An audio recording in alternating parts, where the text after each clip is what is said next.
for Part 3 and provided editorial input on Chapter 14, Telling the Net Zero Story. Their contributions to net zero business models were legion. They brought clarity and precision to the concept of the four pathways and brought a unique combination of experience, wisdom, and levity to the writing process.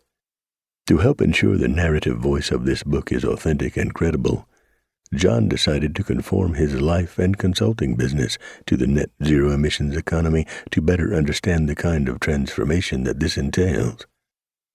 During the COVID-19 pandemic, John had already reduced his flight miles from 50,000 per year to 0, curtailed his driving in an electric Chevrolet Bolt to 4,000 miles per year, and given up a small office in Point Reyes Station to work from home.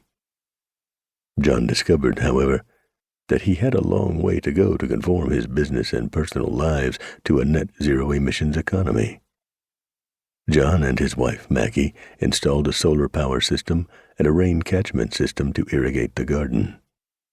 They replaced the remaining incandescent bulbs in their house with low-wattage LED lights, and are replacing a propane furnace that heats a radiant water heating system with a heat pump powered by the new solar system. Mark and his wife, Susan, have been on a similar personal journey to create a smart and sustainable home.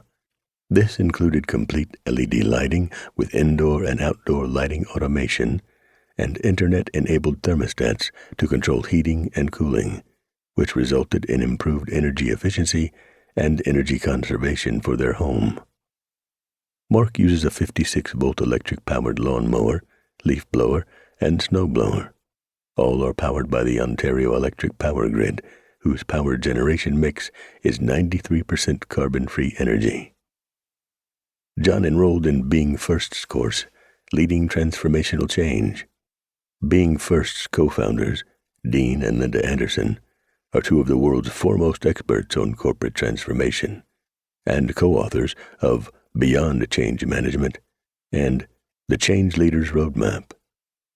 Dean and Linda's life work helped us see that conforming a company's business model to a net zero economy will often require an epic transformation of the entire company. Their work helped us refine the narrative arc of net zero business models, provided us with many useful insights to frame some of the concepts in this book, and provided much of the foundation for Chapter 12, Preparing to Lead the Transformation. The last 3 years also dispelled whatever residual skepticism John may have had about the reality of climate change. During the 2019 Kincaid fire that burned 77,000 acres in neighboring Sonoma County, John and Maggie were without power and water for 6 days and sheltered 6 evacuees and their 6 pets until they could return home safely.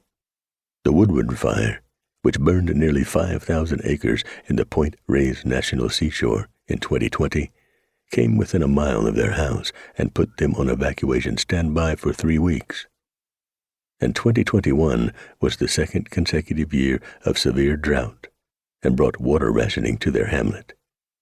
As we write this, a heat wave that brought record temperatures of 115 degrees Fahrenheit, 46 degrees Celsius, to Sonoma County is finally subsiding.